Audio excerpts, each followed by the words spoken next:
Hot alien blood seeped into the mud as Lieutenant Commander Lawrence Jones trained his rifle on the wounded Denobulan general, a split second from splattering the alien's brains across the jungle. Lawrence watched as General Belos struggled to prop himself up against the twisted metal of his downed shuttle. Smoke curling from the wreckage. The human recon team had strict orders to eliminate the notorious alien commander on sight, but looking into Belos's eyes, seeing the resigned sorrow rather than the malice he expected, Lawrence hesitated. His finger hovered over the trigger. "I am General Belos of the Denobulan Empire," the alien croaked in accented Terran standard, purple blood dribbling from his lips. "Our ship was ambushed by Zorlax. I'll tell you what I know, but I need medical attention."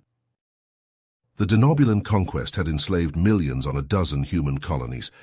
Belos was one of the masterminds behind it all, known for his cruelty. Lawrence pictured the emaciated prisoners, the experiments, the mass graves. Justice demanded Belos stand trial, then face a firing squad, not get patched up by human medics. But something in the general's weak rasp, the bone-deep exhaustion in his serpentine face, gave Lawrence pause. Time seemed to slow as he weighted his options. Lowering his rifle a fraction, Lawrence turned to his team's medic.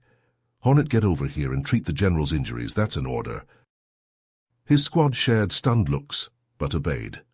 As Hornet hurried over and started cutting away Belos's blood-stained uniform to expose the gash in his side, Lawrence opened a comm channel to his superiors. "This is Taipan Actual reporting on the downed Denobulan vessel," he said, voice steady. "Crash site is a wreck, sirs. No survivors. Ship is unsalvageable. Returning to base. Over." Lawrence knew he'd pay hell if his secret was discovered. But something, call it instinct or insanity, told him that saving this one alien could change the course of the war.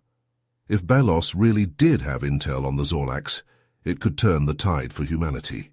And if not, Lawrence would put the slug between the general's eyes himself. "Closing up now," Hornet said, wiping purple blood off his gloved hands. He'd managed to disinfect and stitch the general's wounds in the cramped shuttle. "He's stable, but we need to get him to better facilities ASAP if he's going to pull through." Lawrence nodded, thoughts racing. They couldn't waltz Belos into their main base's medbay without raising alarms. He pulled up a hollow map of the sector.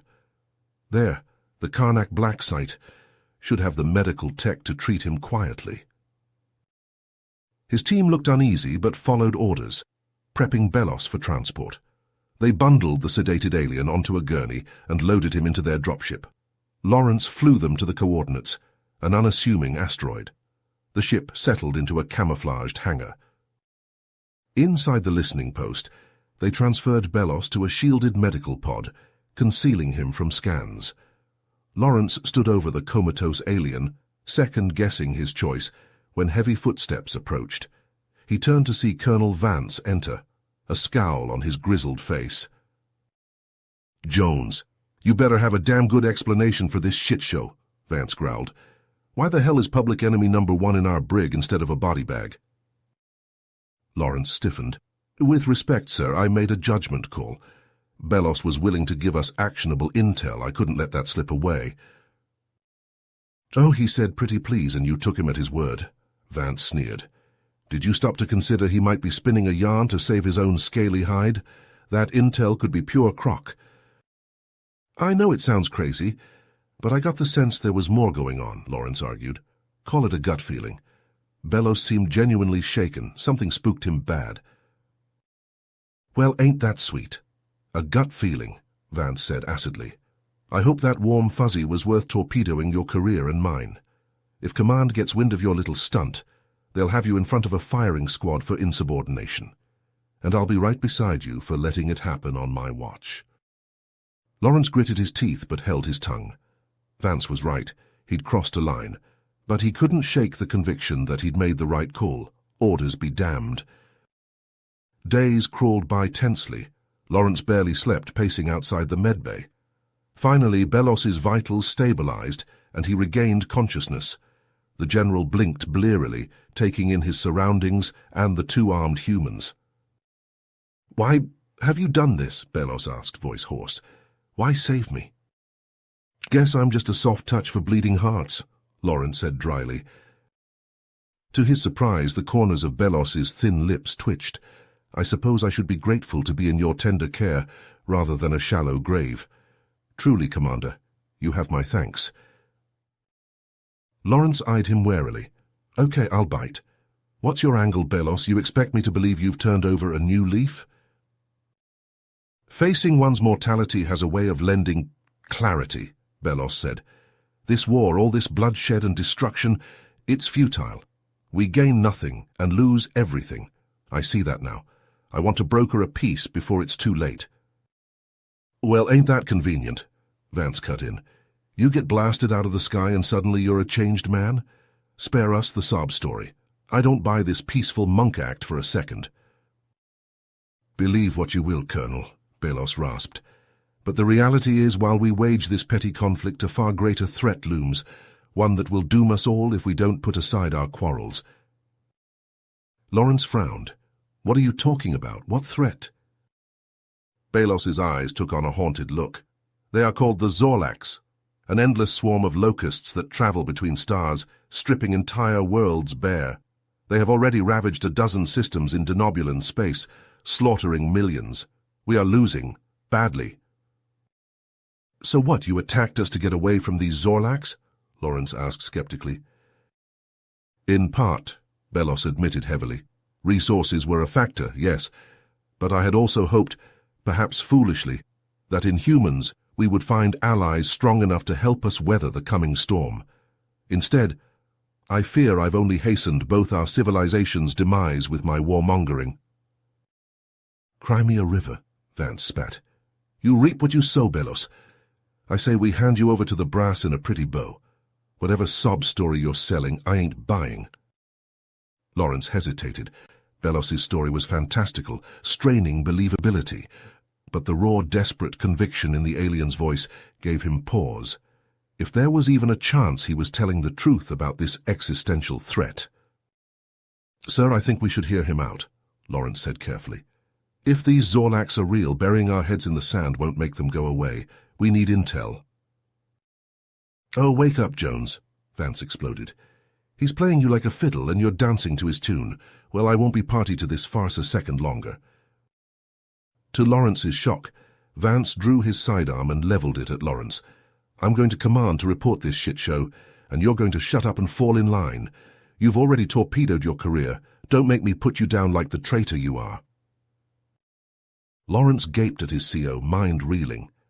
Vance couldn't be serious. Heart hammering, he raised his hands in supplication, but Vance's eyes only hardened. I won't ask twice, Jones. Move. Thoughts racing, running out of options, Lawrence's hand crept towards his holster. Lawrence's finger tightened on the trigger, the barrel of his weapon unwavering as he stared down Colonel Vance. The air crackled with tension, neither man backing down. Suddenly klaxons blared, red emergency lights flashing. Vance cursed, lowering his gun and rushing to a console. What the hell? Long-range sensors are lighting up, Lawrence reported grimly, holstering his own weapon. Multiple bogies inbound, closing fast. Zorlak ships. God damn it, Vance growled. He turned to Belos. Looks like we'll have to shelve this happy little reunion. If you want to prove you're on the level, now's your chance. Belos nodded, already struggling to rise from the medical pod. I can interface with this outpost's denobulan-enhanced defense systems. Get me to the control room. Lawrence and Vance shared a look, then hurried to support Belos between them. They hustled through the cramped corridors as the outpost shuddered, the first salvo of Zorlak missiles impacting the asteroid's surface. In the control center, Belos slid into a seat before an array of unfamiliar screens and controls, his fingers flying over the keys. Activating point defense lasers. Outside, swarms of chittering Zorlak drones descended on the outpost like locusts. Suddenly, lances of searing light flashed from concealed turrets, vaporizing scores of the attacking machines. Belos worked the controls with grim focus, his face bathed in the glow of explosions. They're landing shock troopers on the perimeter, Lawrence called, consulting a holomap. We need to mount a ground defense. Vance nodded curtly. Muster the Marines. Let's show these bugs what humans are made of. Lawrence led a squad of battle-hardened soldiers to the outpost's airlock, weapons primed. As the pressure doors hissed open, they were met by a nightmare vision, hordes of skittering Zorlak warriors, their oily carapaces glistening in the starlight. The creatures surged forward, screeching, slashing with razor-sharp talons. The humans opened fire, muzzle flashes strobing in the darkness. Streams of tracers and grenades tore into the Zorlak ranks, sending Ikor and Kaitin flying. Lawrence fought in the thick of it, his rifle bucking as he put down monstrosity after monstrosity. "Fall back to the inner airlock," Vance roared over the din of battle, laying down covering fire. The Marines gave ground grudgingly, leapfrogging back past mangled Zorlak corpses. As the last man stumbled through the doors, Vance hit the emergency lock, the blast doors slamming shut. The soldiers slumped against the walls, nursing wounds, gulping recycled air. Lawrence keyed his headset. "Belos, what's our status?" "I'm reading a massive energy surge from orbit," the Denobulan replied, voice crackling over the comm. "Zorlak capital ship inbound." Lawrence paled. A dreadnought was more than their ragtag defenses could handle. It would crack this asteroid like an egg. "We need a plan now." "I may have one," Belos said hesitantly. "I believe I can jury-rig the outpost's reactor to feed into the communications array, repurpose it as a particle beam cannon." "That's suicide," Vance barked. "You'll fry us all." "If I can focus the beam, we may have a chance," Belos insisted. "Zorlak ships have a weakness in their ventral hull plating. A precise enough strike could cripple it." Lawrence and Vance locked gazes, 1,000 unsaid words passing between them. Finally, Vance gave a curt nod. "Do it." As the Zorlak dreadnought loomed into view, blotting out the stars, a blinding lance of energy erupted from the outpost's comm array. The coruscating particle beam speared the behemoth stem to stern, burning through its hull like a hot knife. For a breathless moment, the dreadnought hung in space, sparks cascading from its ruined superstructure. Then a series of secondary explosions ripped it apart from within, the once mighty warship disintegrating into a cloud of shrapnel and venting atmosphere. In the control room, the humans erupted into raucous cheers, clapping each other on the backs, pumping their fists in the air. On the monitors, the remaining Zorlak ships were breaking off, scattering into the void. Lawrence found Belos still hunched over the controls, his features drawn with exhaustion and pain. The general looked up, managing a weak smile. "It seems we make a good team after all, Commander." Lawrence clasped the Denobulan's shoulder. "Guess we do. You really came through for us, Belos. Thank you." Vance approached, his face an inscrutable mask. He regarded Belos for a long moment. "All right, General," he said at last grudgingly. "You bought yourself a hearing. I'll listen to this proposal of yours, but the final call rests with CENTCOM, you understand?" Belos inclined his head. "Of course, Colonel. I expect nothing less." He met Lawrence's gaze. "But perhaps with Commander Lawrence's support, we may yet find a way to end this war, before it ends us all." Lawrence returned the alien's determined nod. Whatever. Lawrence and Belos, their alliance still tenuous, boarded a stealth ship bound for the nearest human fleet headquarters. As the craft slipped silently through the void, Belos sat shackled hand and foot at Colonel Vance's insistence, an insurance policy against betrayal. Lawrence paced the cramped hold, his mind churning with the enormity of what they were attempting, to broker an armistice between bitter enemies in the face of annihilation. The ship docked with a muffled clang, and Lawrence escorted Belos through stark corridors to a guarded briefing room. Inside, Admiral Graves waited, his craggy features etched with weariness and suspicion. He eyed the captive Denobulan general warily. "Commander Jones, I pray you have an exceptionally good reason for this unorthodox meeting." Lawrence drew a steadying breath.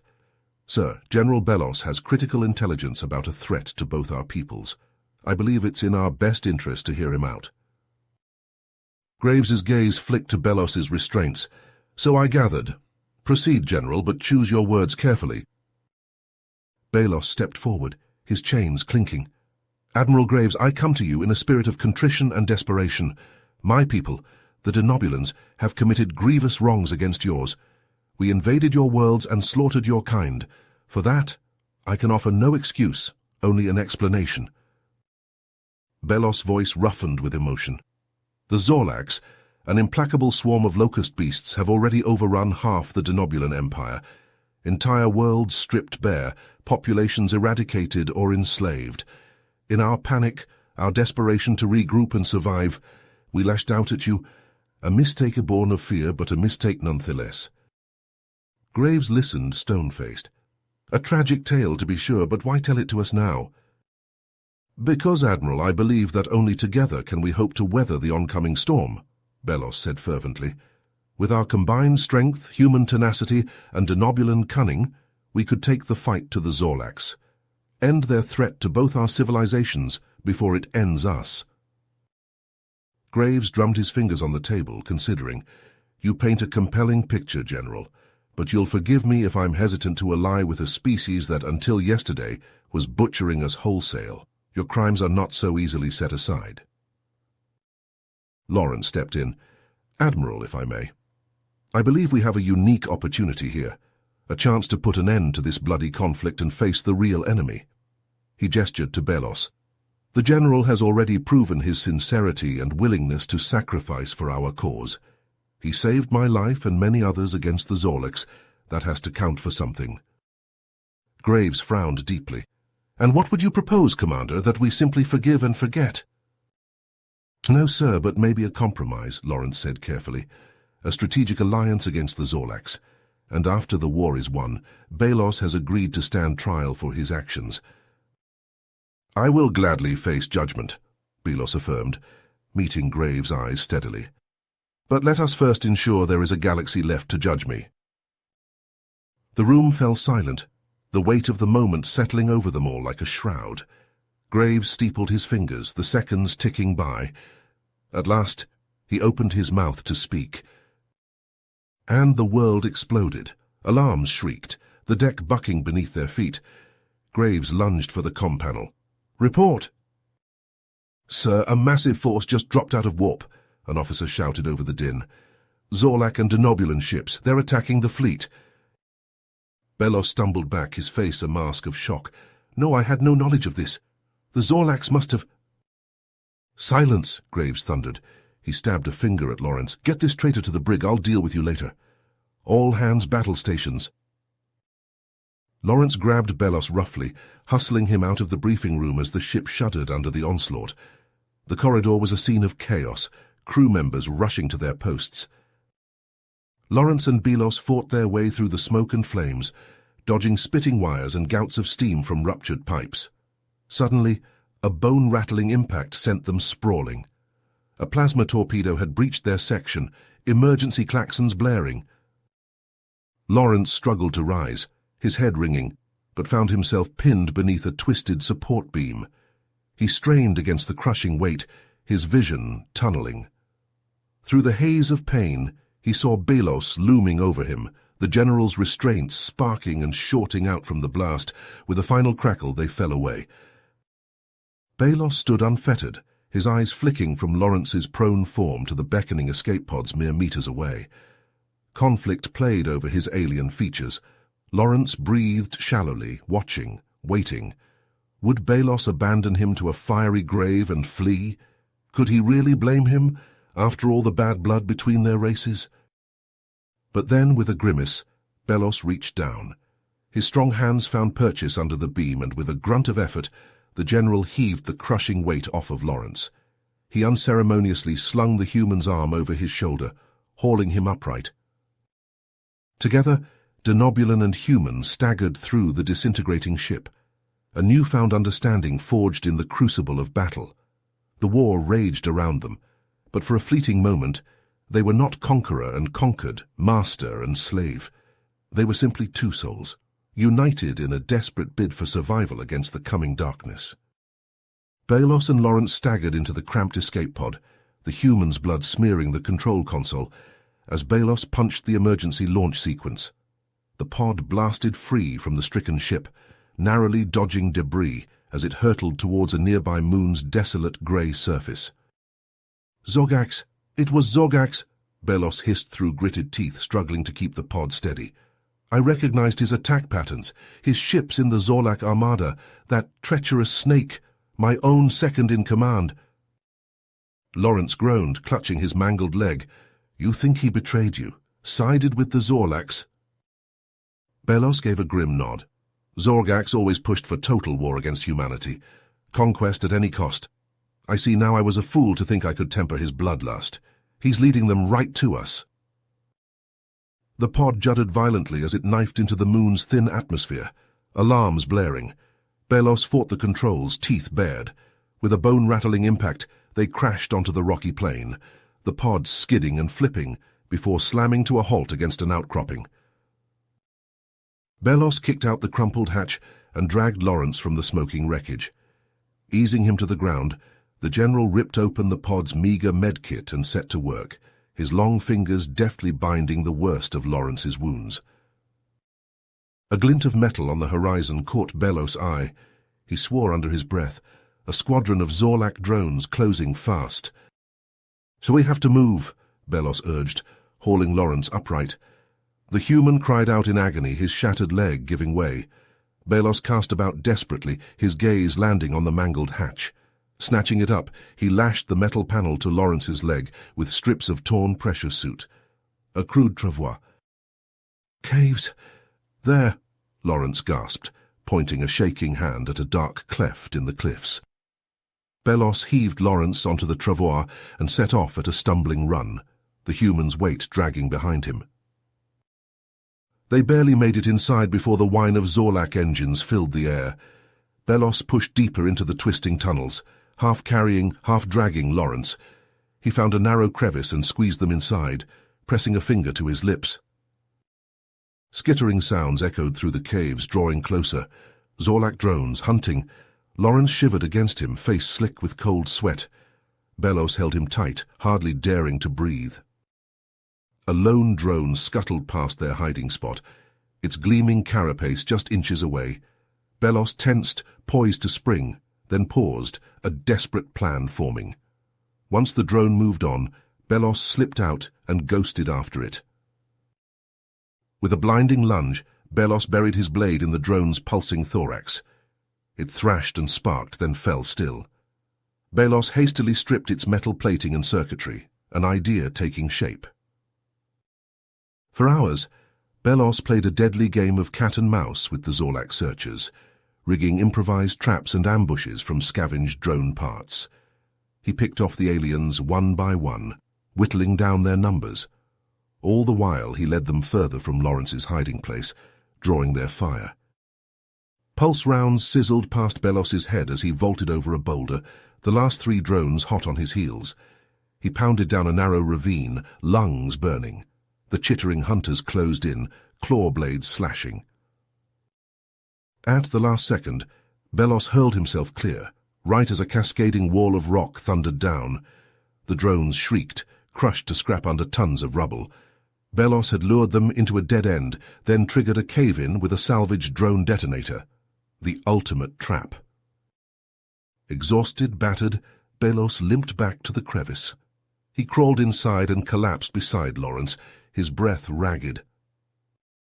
"Belos?" Lawrence croaked, his eyes glassy with pain and fever. "Are they—" "Gone," Belos said hoarsely, "for now."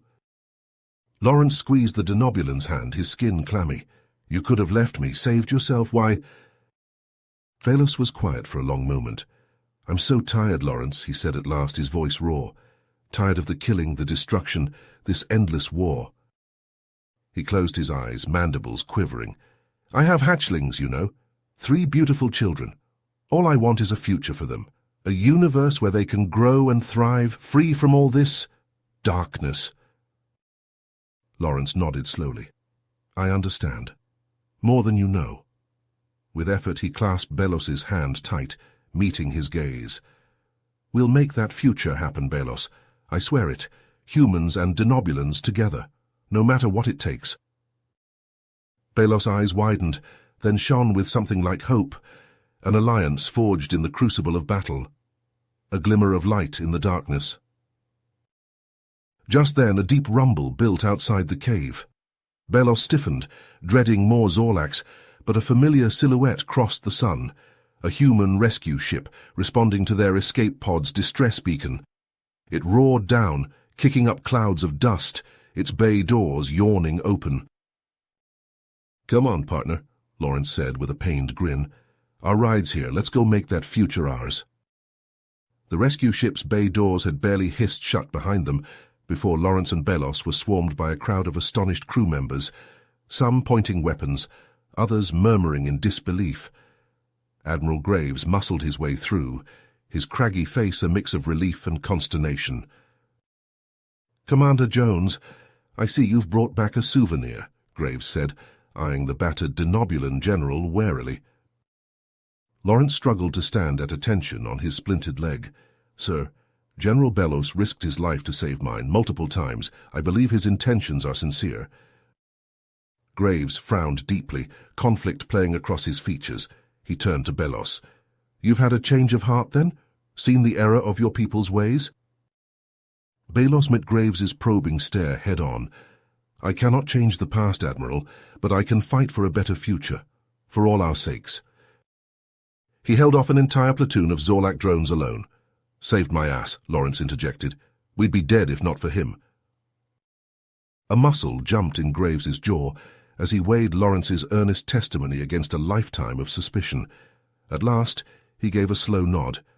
"Very well, Commander.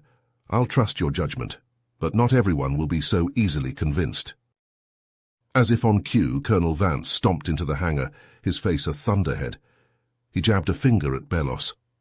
"What the hell is that thing doing off its leash? Have you lost your goddamn minds?" Lawrence stepped forward, putting himself between Vance and the general. "Sir, I can explain—" "Stow it, Jones," Vance snapped. "You don't get to go rogue and then waltz back in here with the enemy in tow." "That's enough, Colonel," Graves said sternly. "Belos is our guest for the time being. Surely even you can see the strategic value in this unprecedented situation." Vance's eyes bulged, but he swallowed his retort. "With respect, Admiral, that guest ordered the slaughter of millions. We can't just let it roam free." Graves pinched the bridge of his nose. "Then a compromise. Belos will be confined to quarters under guard for now. But I want him at the briefing table. If there's a way out of this mess, we need all the help we can get." Vance looked mutinous but held his tongue. "Yes, sir." As a quartet of Marines surrounded Belos and marched him deeper into the ship, the general caught Lawrence's gaze over his shoulder and nodded once. A wordless promise that their newfound alliance would hold fast.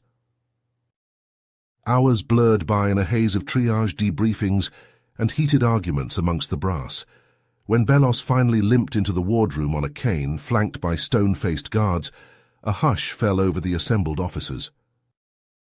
The general took his seat, heedless of the hostile glares boring into him. "Thank you for this audience. I know my presence here is controversial, but I come bearing a plan that could end this war for good." Vance snorted derisively, but Graves silenced him with a look. "We're listening." Belos called up a flickering holomap of a verdant planet. "This is the jungle moon of Kelvar, recently ravaged by the Zorlax, and the key to their downfall."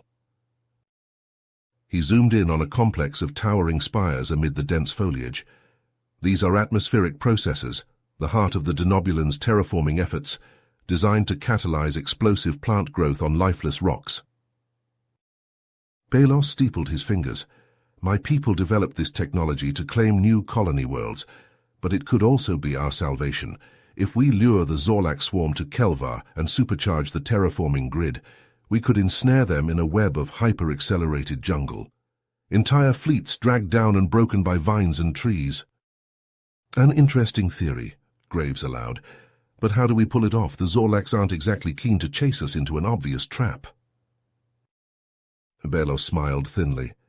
"We give them an irresistible target, me and my former protege Zorgax." Lawrence leaned forward. "You want to use yourself as bait? That's insane." "If Zorgax has thrown in with the Zorlax, They'll jump at the chance to capture me, Belos said. Imagine the blow to Denobulan morale, to see their leader branded a traitor and executed. And since your fanatic apprentice probably wants to kill you himself, he'll insist on being there to gloat, Lawrence realized, drawing the Zorlax along for the ride. Precisely, Belos said. But for this to work, we need to commandeer a Denobulan warship, one with the command codes to activate Kelvar's terraforming sequence. The room erupted into furious crosstalk and argument. Vance sputtered about the insanity of stealing an enemy dreadnought. But beneath the fear and doubt, a current of desperate hope took hold. Admiral Graves called for order, his expression grave. It's a long shot, the longest damn shot I've ever heard. He turned to Lawrence. Commander, I won't order you to do this, but if you're willing to lead the mission... Lawrence glanced at Belos. In the general's eyes he saw the same steely resolve that had carried them through hell and back. He straightened his shoulders. I'll do it, sir. I volunteer. Graves nodded heavily. Then assemble your team, Commander. We're only going to get one shot at this. In the hours that followed, Lawrence handpicked the best of the best from every branch of the Allied forces. Humans and Denobulans, once bitter foes, now united by a common purpose. Even a grudging Colonel Vance, his distrust tempered by grim necessity. And at the center of it all, an ashen-faced Belos, his haunted gaze fixed on the stars, the weight of two-species survival resting squarely on his armored shoulders. As the strike team boarded a nondescript shuttle and soared into the void, Lawrence clasped Belos's forearm. Thank you for everything. I know this can't be easy. Belos' mandibles twitched in a wan smile. Nothing worth doing ever is, my friend, but if we can end this war, give our children a future free of all this darkness and death, it will have been worth it. Ahead, a massive Denobulan battle group loomed, Zorgax's dreadnought a dark jewel at its heart, Belos's old command ship, now perverted to serve his traitorous protégé's whims. I just pray we're not too late, Belos whispered. The shuttle arced towards the warships, broadcasting Belos's command codes on a loop. A flight of Denobulan interceptors fell into tight escort formation around them, shepherding them towards a yawning hangar bay. For they're taking the bait, Vance muttered. Hook, line, and sinker. Lawrence and Belos shared a sober nod. No turning back now. As the strike team disembarked into the cavernous bay, a phalanx of armed Denobulan soldiers snapped to attention. At their head, a leering Denobulan officer in gaudy dress uniform. General Belos, he said unctuously, how good of you to join us. Lord Zorgax is most eager to see you again. Belos' face hardened into a mask. The feeling is mutual, Torvak, take me to him. As the guards formed up around the infiltration team, Lawrence leaned in close. Stick to the plan, we'll be right behind you. Belos marched ahead, his bearing regal despite his chains. Lawrence and the others fell into step, posing as additional prisoners, every muscle tensed, ready to spring into action. They were led deeper into the bowels of the dreadnought, passing banks of sentry guns and squads of elite troopers. At last, they emerged onto the bridge, a vast expanse of flickering hollow screens and thrumming control stations. And there, silhouetted against the starfield, stood Zorgax. The Denobulan general's face was a ruin of scar tissue and cybernetic implants, his remaining eye blazing with fanatic light as he beheld his former master. Belos, he hissed, the name dripping with venom. I see you finally come to your senses, ready to beg for mercy before I grant you the release of death? Belos raised his head high. I've come to stop you, Zorgax. You've betrayed our people, betrayed everything we fought for. Fool, Zorgax spat. I'm saving our race, the Zorlax of the future. Serve them or burn. He gestured sharply to the guards. Bring the prisoners. Let them watch as I flay the weakness from Belos's bones. As the guards reached for them, Lawrence caught Belos's eye. The general gave a nearly imperceptible nod. Now. In a blur of motion, Lawrence slipped his bonds and lashed out, his blade slicing through the nearest guard's throat. Vance and the other humans drew concealed weapons and opened fire, cutting down the shocked Denobulans. Belos lunged for the control console, his chain snapping taut. With a roar of fury, he ripped them free and charged Zorgax, knocking him back against the viewport. The bridge descended into pandemonium, energy bolts crisscrossing the air. Lawrence vaulted over a sparking station and rushed to Belos's side, firing as he ran. Zorgax screamed in rage, grappling with Belos, claws raking bloody furrows in the general's flesh. They crashed against the helm controls, struggling for dominance. With a final heave, Belos pinned Zorgax and slammed a fist into the console. The ship's comms crackled to life across all frequencies. "Soldiers of Denobula, hear me," Belos called, his voice raw with passion. "I am General Belos, and I have returned, but not to lead you deeper into the Zorlax darkness. I'm here to lead you back into the light." Zorgax thrashed beneath him, cursing. Belos drove a knee into his chest, silencing him. "Zorgax has betrayed us all," Belos continued, his words ringing through the fleet. "He would see Denobula fall, our families enslaved or eaten, but it's not too late to fight back." On the screens, confused Denobulan ships milled uncertainly. Some opened fire on their neighbors, unsure where their loyalties lay. The fleet began to tear itself apart. "Denobulan 6th Fleet, this is General Belos," the general implored. "Break off your attack, defend my ship. Defend your true leader, damn you." For a moment that stretched into eternity, there was only the crackle of static. Then, one by one, a dozen Denobulan warships peeled away from the main group, interposing themselves between Zorgax's dreadnought and the rest of the armada. They had a shield, but they were still hopelessly outnumbered. Beyond the mutinous ships, the combined Zorlak and Denobulan loyalist fleet loomed, a swarm of hungry locusts ready to devour them all. "Belos," Zorgax howled, spittle flying. "I'll kill you for this. I'll feast on your organs and wear your skin as a cape." Lawrence raised his rifle, prepared to put the mad general down, but Belos stayed his hand. "No," he growled. "I won't sink to his level. We'll need him alive if we're to sell this deception." He hauled Zorgax upright, a clawed hand locked around his neck. "The Zorlax are expecting you to deliver me to them," Belos hissed, "so that's exactly what you're going to do." Comprehension dawned in Zorgax's hate-filled eyes. He started to protest, but Belos tightened his grip, cutting off his air. "How you can help me save our people," Belos said grimly, "or you can die and I'll find another way. The choice is yours." Lawrence watched the interplay, heart pounding. Everything hung on this moment, this roll of the dice. If Zorgax called their bluff, but self-preservation won out over fanaticism. Zorgax sagged in Belos's grasp, all fight gone out of him. "I'll do it," he croaked. "I'll give you to the Zorlax." Belos released him, mandibles flexing in distaste. Wise choice. He turned to Lawrence and the strike team, gore-streaked but victorious. "Get to the auxiliary bridge, slave the helm to the tertiary controls. We're setting course for Kelvar." As the infiltrators rushed to obey, Lawrence paused, looking to Belos. "What about you?" The general's gaze was haunted but resolute. "I'll be staying here to sell the illusion." He glanced at Zorgax, still hunched and wheezing. "And to ensure my protégé doesn't get any clever ideas about betraying us again." Lawrence clasped Belos' shoulder. "Give them hell. We'll be waiting for your signal." Then he was gone, racing through the corridors, praying they weren't already too late. On the bridge, Belos drew himself up to his full height, towering over Zorgax. "Open a channel to the swarm," he commanded. "Tell them their prize is ready for collection." Zorgax worked his abused throat, hate smoldering in his eyes, but he obeyed, keying the comms. "This is General Zorgax to Zorlak Command," he rasped. "Mission accomplished. Belos is in custody, ready for transfer."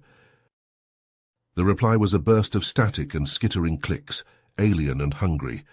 The Zorlax were on their way. Belos closed his eyes, steeling himself for what was to come.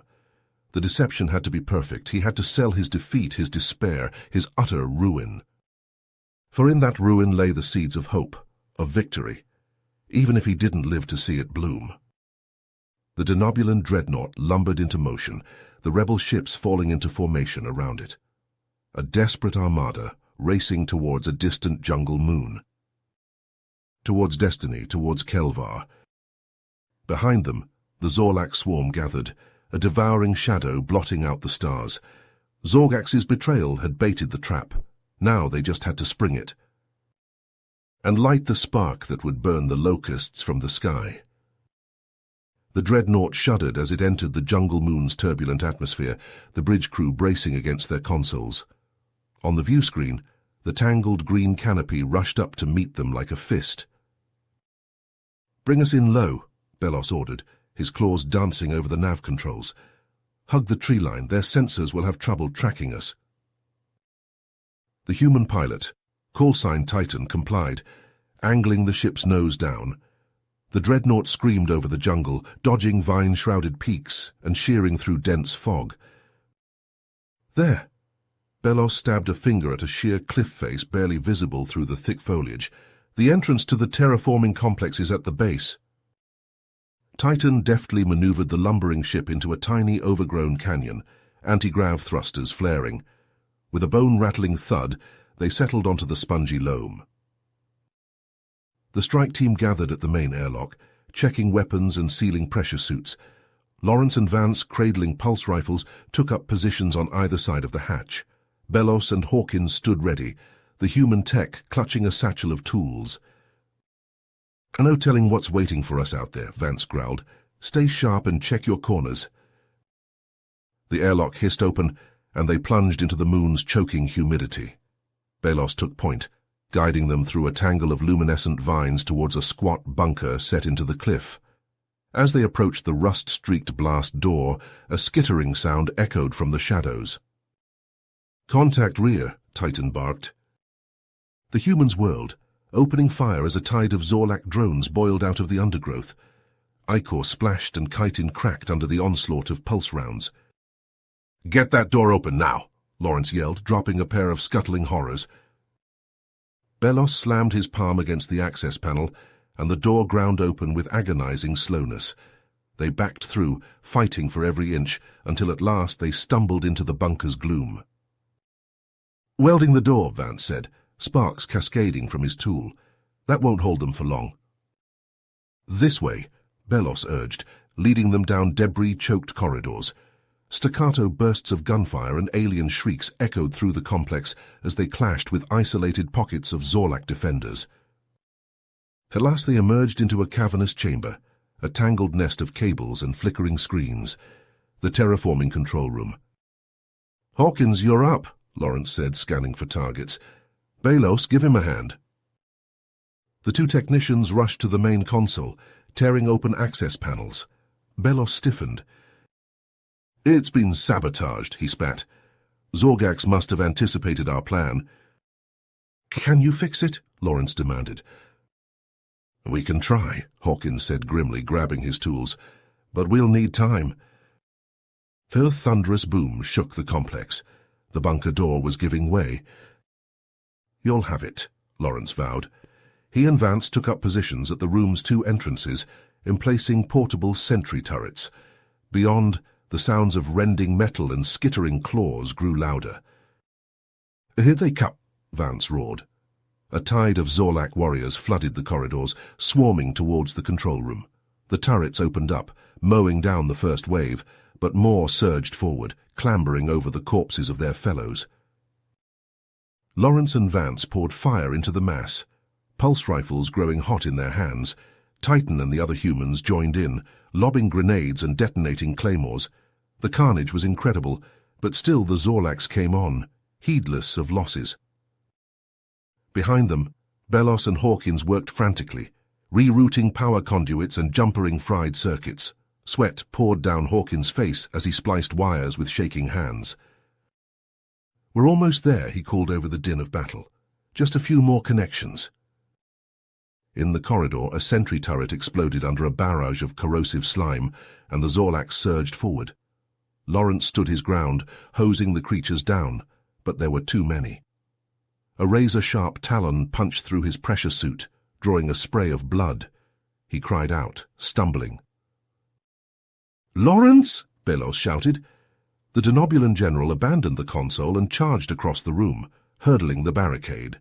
He threw himself in front of his human comrade, just as a massive Zorlak reared up, an organic plasma cannon pulsing in its thorax. The world went white as the cannon discharged. Belos roared in pain, his armor smoking, but he stood firm. With a snarl, he leveled his pulse rifle and unloaded point-blank into the creature's skull.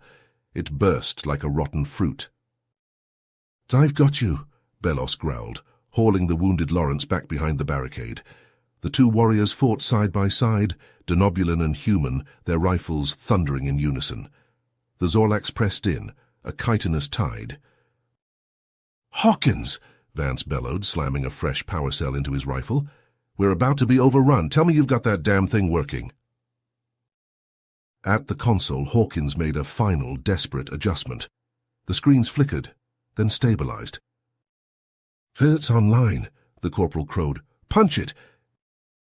Belos lunged for the activation panel, slamming his palm down on the flashing sigil. A deep, subsonic thrum built beneath their feet, rising to a teeth-rattling crescendo. And then, a miracle. On the screens, the jungle surged to life, vines and creepers erupting from the earth at impossible speeds. They ensnared the grounded Zorlak landing craft, crushing them like tin cans. Venomous flowers bloomed, disgorging clouds of paralytic pollen into the ranks of Zorlak warriors.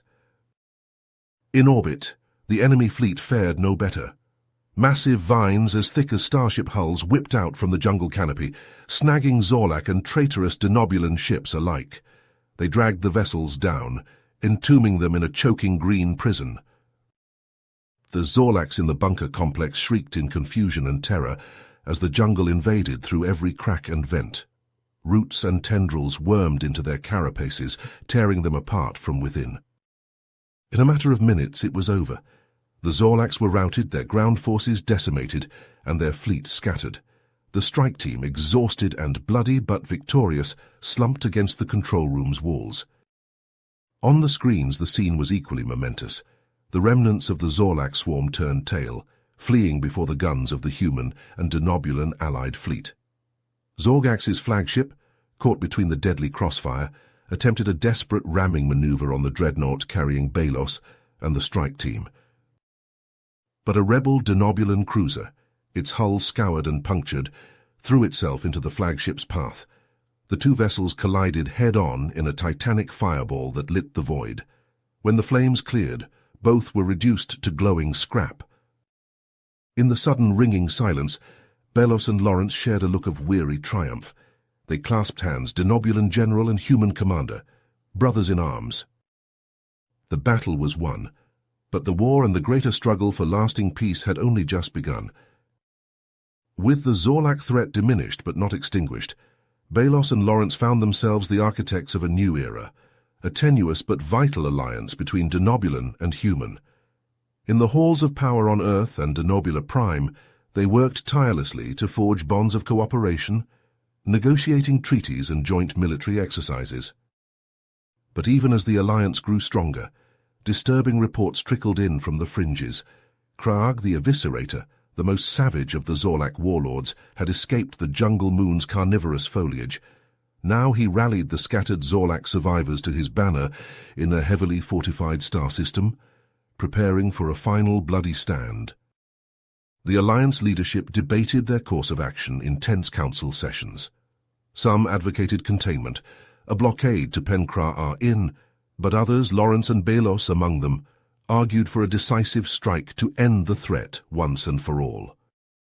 "If we give Krayar time to lick his wounds and regroup, we'll have a full-scale Zorlak resurgence on our hands within a year," Lawrence pressed, still bearing scars from his last encounter with the aliens. "We need to hit them now, while they're vulnerable."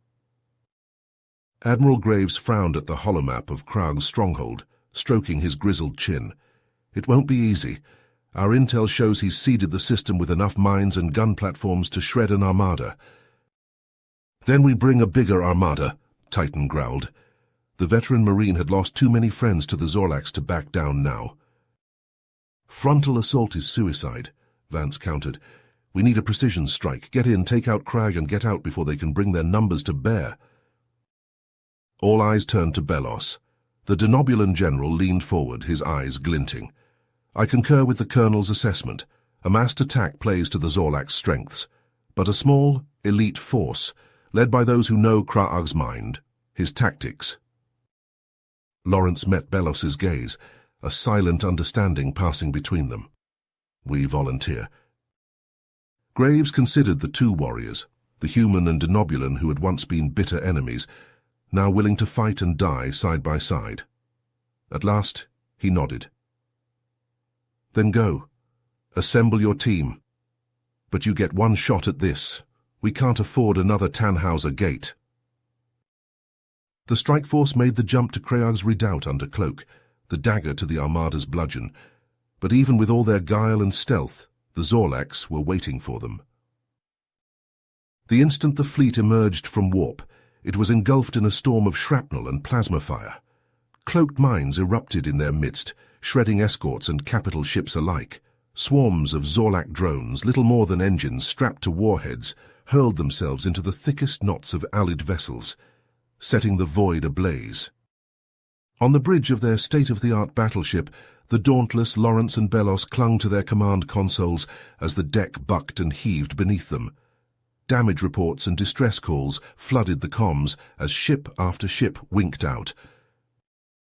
"We're losing cohesion," Vance shouted over the klaxons. "The fleet's taking a pounding." Lawrence gritted his teeth as a nearby frigate vanished in an actinic fireball.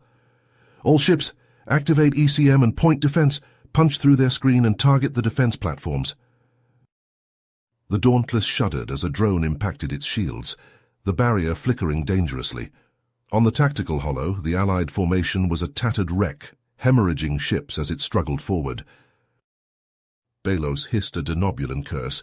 "We're fighting the tide. At this rate, there won't be enough of us left to take Kra'ag." Lawrence forced his jaw to unclench. Belos was right. It was time to roll the dice. "Dauntless to all ships, assume Delta formation and prepare to execute Plan Charlemagne. We're the tip of the spear, people. Let's make it count." At his signal, the fleet's surviving battleships and heavy cruisers formed a wedge. The Dauntless at its apex, screening vessels and point defense pickets moved to the flanks, ready to sacrifice themselves to keep the big guns intact. Belos nodded grimly as he diverted power to the forward shields and weapon capacitors.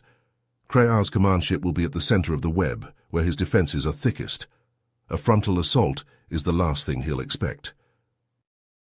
"Then let's give him a surprise he won't walk away from," Lawrence growled. He punched the fleet-wide comm. "All ships, full ahead flank. Take us in, point-blank range." The Dauntless hurtled forward, the spear tip of the Allied counterattack, weapons blazing. Kra'ag's mines and drones harried them at every turn, exacting a steep toll in blood and metal.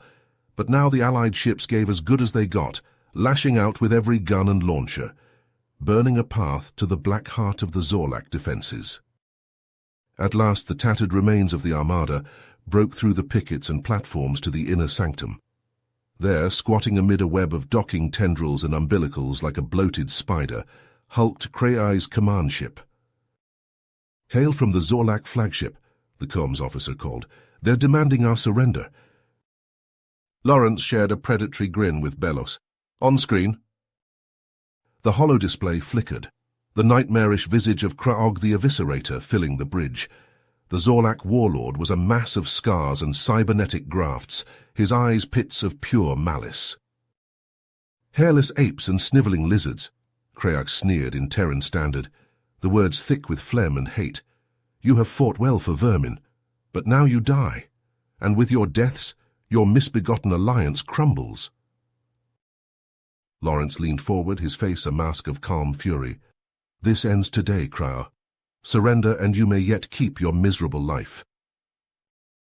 The Zorlak threw back his head and loosed a rattling hiss of laughter. "Bold words, ape.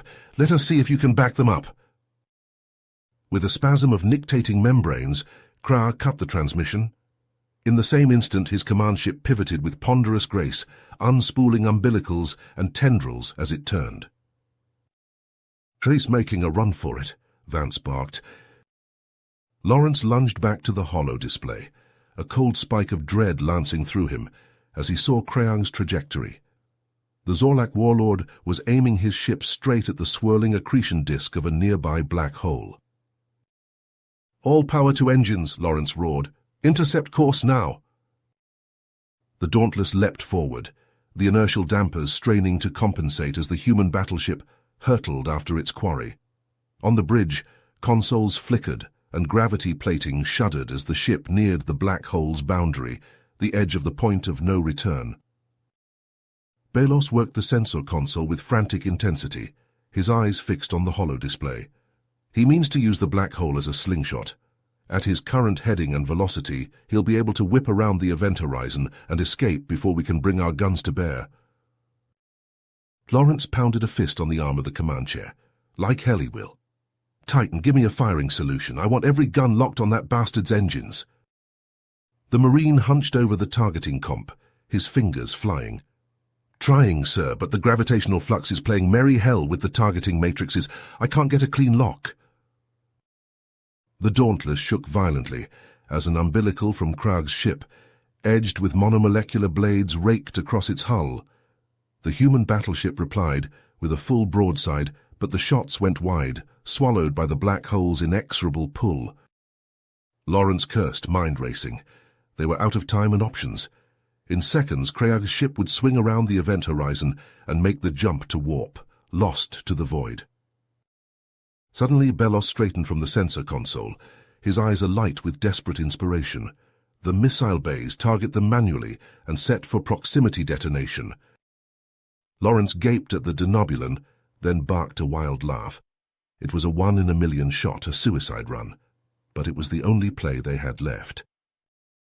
"You heard the General," Lawrence called, already overriding the safeties on the missile launch controls. "Drain the capacitors, shunt everything to the thrusters. We're going to fly right down that son of a bitch's throat and park a nuke in his teeth." The Dauntless screamed forward, alarms shrieking as the abused engines redlined. Lawrence and Belos clung to the command consoles, teeth bared in rictus grins as the ship hurtled towards Krag's flagship, the distance shrinking to meters. At the last instant, a heartbeat before impact, Lawrence stabbed the launch controls. A salvo of missiles erupted from the Dauntless's forward tubes, arcing out in a split-second sprint before detonating in a blinding starburst of plasma and radiation. The shock front slammed into the Zorlak ship like the fist of an angry god. Armor shattered, bulkheads crumpled, atmosphere belched from 100 rents. The mighty warship, pride of the Zorlak armada, shuddered and began to break up, drawn inexorably towards the waiting maw of the black hole. On the holodisplay, Krag's face contorted in apoplectic rage. "Mammals, reptiles, I will feast on your hearts. I will flay your worlds to the bedrock. I will—" The transmission cut to static as the Zorlak warlord's ship, trailing debris and venting atmosphere, slid over the event horizon and vanished from sight, swallowed by the infinite dark. Lawrence and Belos sagged back in their chairs, adrenaline and elation warring with sheer giddy relief. They had done it. Against all odds, through fire and void, they had brought low the scourge of the Zorlaks. But their victory was short-lived. Klaxons blared anew as the bridge lights flickered and died, plunging the command deck into shadow. The Dauntless, pushed beyond its limits, was dead in space, caught in the black hole's inexorable grip. Lawrence lunged for the emergency override, his fingers scrabbling at unresponsive controls. "Titan damage report!" The Marine's face was ashen in the emergency lighting. "It's no good, sir. Main power's offline, engines are shot, we're caught in the gravity well." Despair clawed at Lawrence's throat.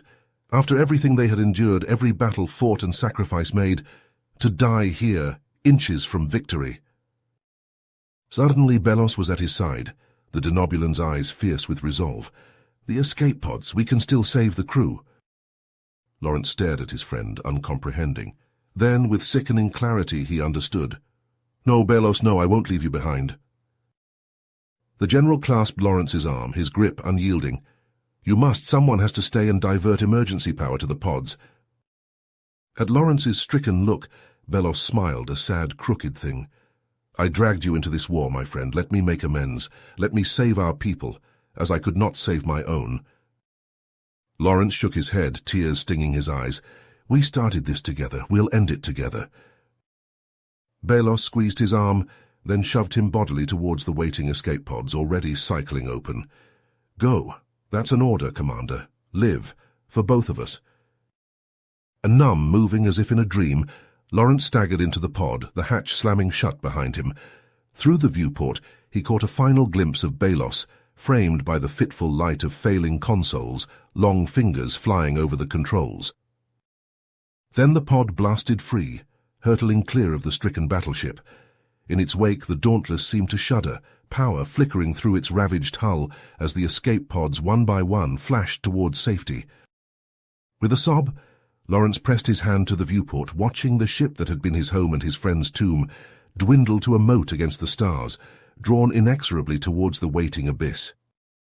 A flash of light, painfully bright even at this distance, the Dauntless's power core unleashed in one last, defiant burst.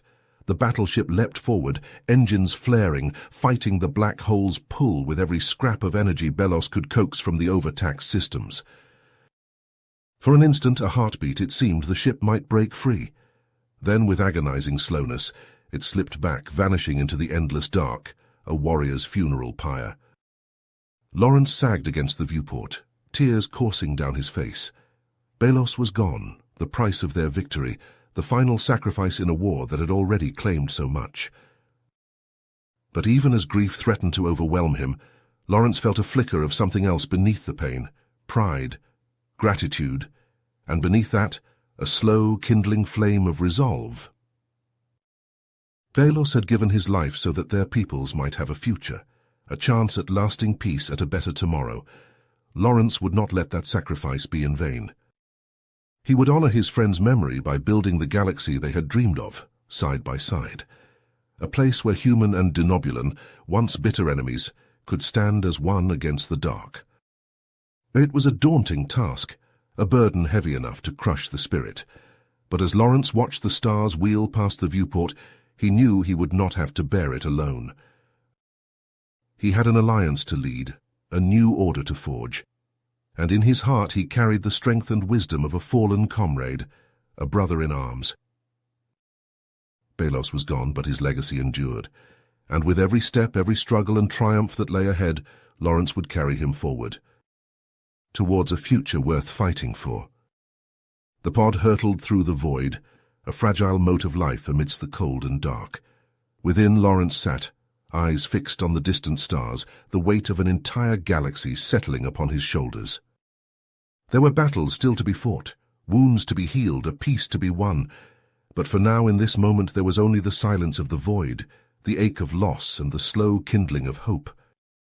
A new chapter was beginning, forged in the crucible of war and sacrifice, and Lawrence would see it written no matter the cost. For Earth, for Denobula, for Belos. The stars beckoned, a promise and a challenge. Lawrence straightened his shoulders, heart heavy but spirit unbroken. It was time to get to work. In the war's aftermath, Lawrence and Belos found themselves the architects of a fragile peace, working tirelessly to rebuild shattered worlds and foster unity between their once warring peoples. But even as they forged ahead, the scars of the past festered. Colonel Vance, his face a mask of bitter hatred, slammed his fist on the table. The lizards need to pay for what they've done. Millions of humans dead or enslaved, and we're supposed to just forget. Around him, a cadre of hardline officers murmured their assent. These were men and women who had lost friends, family, entire worlds to the Denobulan's onslaught. Forgiveness was a bitter pill to swallow. Belos should face a firing squad, not a medal, Vance snarled. He led the invasion, damn it. The Denobulans bristled at this, scales rippling with outrage. To them, Belos was a savior, the visionary who had pulled them back from the abyss. The clamor for retribution from humanity's hawks was a slap in the face. Tensions simmered as the joint Human-Denobulan summit convened, the air electric with barely restrained hostility. On stage, Lawrence and Belos stood shoulder to shoulder, a united front. "We have a chance to build a lasting peace," Lawrence implored, his voice raw with emotion. "To move beyond the mistakes and tragedies of the past, We must not squander it with more bloodshed. Belos spoke next, his words heavy with regret. I cannot change what I have done, but I vow to spend my remaining days making amends, striving for a future where our children know only friendship, not fear. As the words left his mouth, all hell broke loose. Vance and his followers, faces contorted with rage, burst into the auditorium, weapons drawn. Traitors! Vance roared, leveling his gun at Belos. This ends now! Time seemed to slow as Vance's finger tightened on the trigger. Lawrence, moving on pure instinct, lunged in front of Belos just as the shot rang out. The bullet caught Lawrence high in the chest, the impact spinning him around. He crumpled to the floor, blood pooling beneath him. Belos let out a howl of anguish and fury, launching himself at Vance. His clawed hands wrapped around the colonel's throat, squeezing with a strength born of madness. Vance sputtered and thrashed, his face turning purple.